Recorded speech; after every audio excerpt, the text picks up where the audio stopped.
My husband is upset with me for not looking enough like a mom because I still put effort into my appearance, but I feel like being myself makes me a better parent. My husband Dan, 32M, and I, 31F, have been married for 3 years and 8 months ago welcomed our amazing son into the world. He was very planned and wanted, and motherhood had been transformative for me. I was able to take 4.5 months maternity leave before going back to work. Without going into too many details, we both work white-collar jobs that require professional attire. A normal workday look for me is a skirt or pair of slacks, a silk blouse, pumps or boots depending on the weather, but always with a heel because I'm 5'0", maybe a blazer if I have a big meeting. Dan wears a suit almost every day. I also style my hair and do some makeup for work every day. This is what I wore before our son was born and what I continue to wear. Dan and I are pretty even in sharing parenting duties. I tend to take mornings because I'm more of a morning person than Dan. A normal morning for me starts early, short workout, shower, get baby up, get baby ready and baby off to Dan because the daycare is on Dan's way to work. I'm normally dressed at the tail end of this process, but I keep my robe on over my clothes in case my son wants to give my outfit something to remember him by on our way out the door. For the last month or so, Dan has been more irritable than normal in the morning. There have been side comments if he gets up and I'm drying my hair or getting dressed, basically if I'm not 100% focused on my son in the AM. Our son is happy playing and supervised, so I just chalked it up to morning moodiness, but it's been getting worse. Last night I brought it up in what I thought was a neutral, non-confrontational way. Basically his answer was this: his mom was 100% a mom after her kids were born. She gained a fair amount of weight after she had kids and never tried to lose it. She wore sweatpants every day and works a job where she wears a uniform, so if she wasn't in her work uniform she was in sweats and a t-shirt. She never did her hair or makeup. Her entire identity was being a mom, and she shared with me how hard it was to watch her kids start their own lives. Dan thinks I don't care about our son as much as he does since I worked on losing the baby weight and still put effort into my appearance.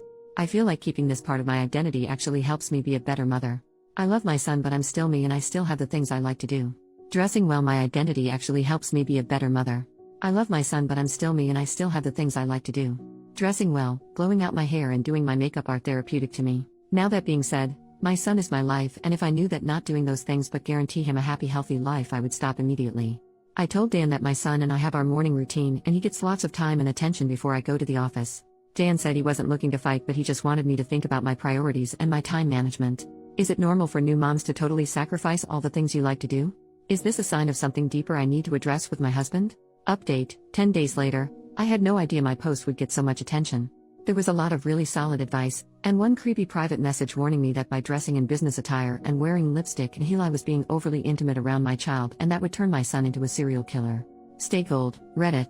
A couple of clarifying points. 1. My mother-in-law did work when my husband was growing up. She just did not have an office job. She works in a medical field and wears scrubs every day. When she's not in scrubs, she's in sweatpants. Seriously. For our wedding, his family started a pool about whether or not she would wear sweats to the wedding. 2. I did not suddenly get hot after my son was born. I was slightly overweight before my son was born and I'm back to my pre-baby slightly overweight shape. Now the update: Dan and I went out without our son so we could talk. I told him that I was confused by his comment and I wanted to talk about it. I asked him if he could name specific things about the morning routine that made him feel as though our son was neglected. I offered to switch shifts, so to speak, if he thought our son should have more morning parent time. To make a long and confusing conversation short, Dan's confused by the fact that I got over my postpartum depression and am back to normal now. For some context, my PPD never made me question whether or not I loved my son or made me feel like we never should have had him. My PPD made me feel like I was constantly failing my son, that I wasn't good enough to be his mom and that he deserved better.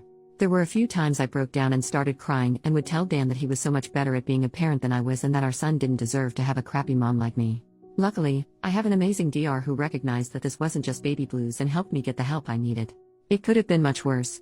Basically, Dan only felt like a good parent when I was failing and telling him that I was terrible at it. Now that I'm doing better, he no longer feels like a good dad. It's crappy, but we're starting couple counseling. I'm continuing with the counseling I started for my PPD, and Dan's going to see someone too.